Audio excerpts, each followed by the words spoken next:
Masters. He hasn't played since withdrawing from the Omega Dubai Desert Classic on February 3rd. The last time he won the Masters was back in 2005, and he didn't play in Augusta last year. Stephen A., what do you make of those comments from GMA? They mean nothing to me.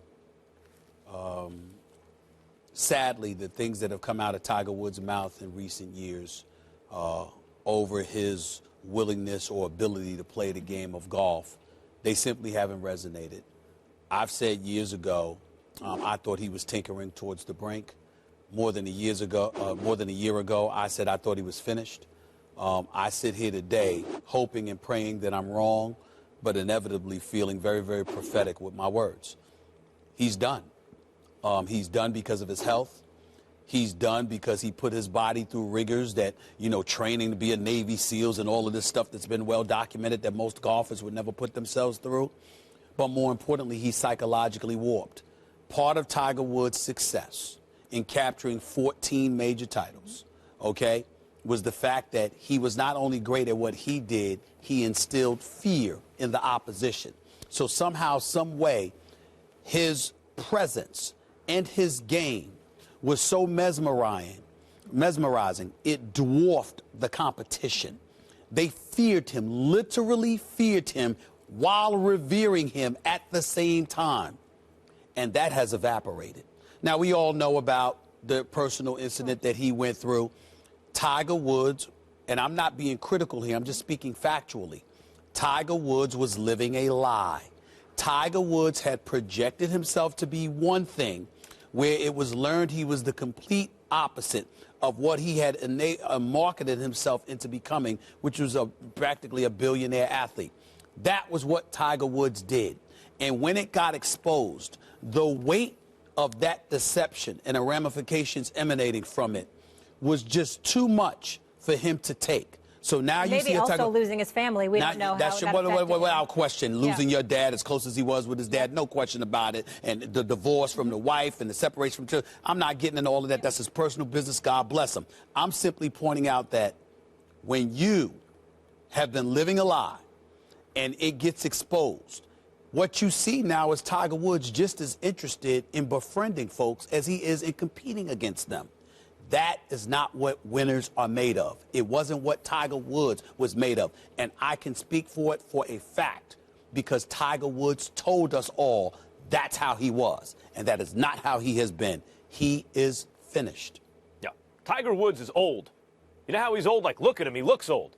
That hairline is receding so fast. I heard Stephen A. Smith, you and LeBron James are even like, that's right. Man, that's a receding hairline. That's a receding hairline. I don't have him beat. But go ahead. No. He's the champ right now. I mean, it's on the wrong side of his head. Yeah. Look, he's old. He's an old guy. And old guys, I mean, it's funny that you can talk about fear in golf, psychological fear. Damn, golfers, get your psychological game up. You're scared about another guy hitting a golf ball?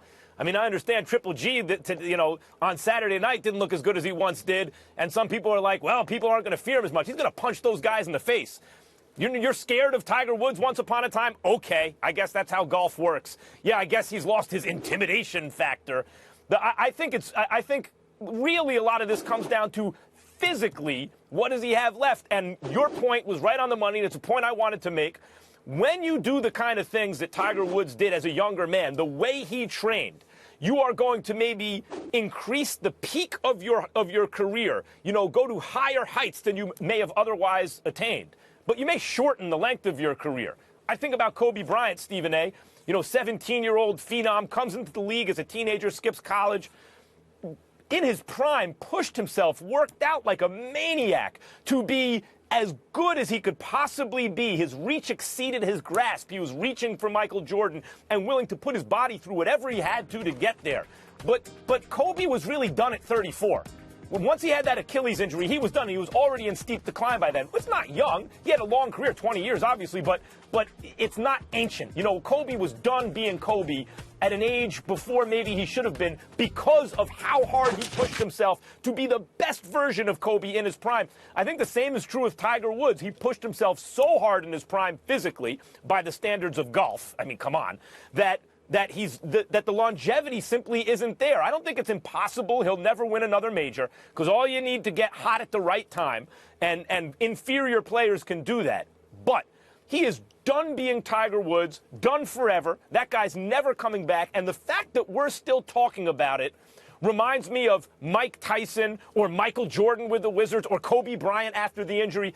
There are some athletes who make such a psychological impression on contemporary audiences that those audiences never truly believe they're gone. They always believe that in there somewhere is that glory of their prime years, but that ain't in there anywhere. Well, that's not in there anywhere, but let's understand why, and let's talk about the examples that you use. Let me take it one by one. Mike Tyson is reprehensible and repugnant as he was to some people in terms of his behavior. It did help that he was actually a fighter, so people are looking for somebody to hate or love based on those premises, not to mention the fact that he was anything but a hypocrite. You kind of knew what you were getting when you got Mike Tyson. The same thing with Kobe to a large degree. The same thing with MJ to a large degree. In the case of Tiger Woods, think about the things that he did, the extent that he went through and exercised in order to get